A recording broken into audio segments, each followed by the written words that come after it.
Another tip from the job lady, networking. Now, the important thing to understand about networking is that it is not a transaction.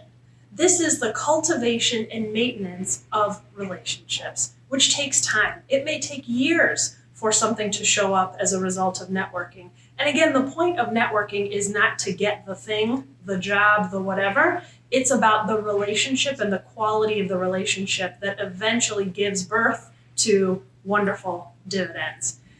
So the second thing to know about networking is that it's not about going to networking events. It's about becoming part of a network. As an example, I worked with a student just this morning who's working on a group project with his cohort for his graduate program.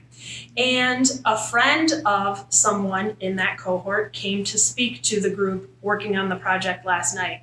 The student I was working with was really curious and really interested in this person's profession.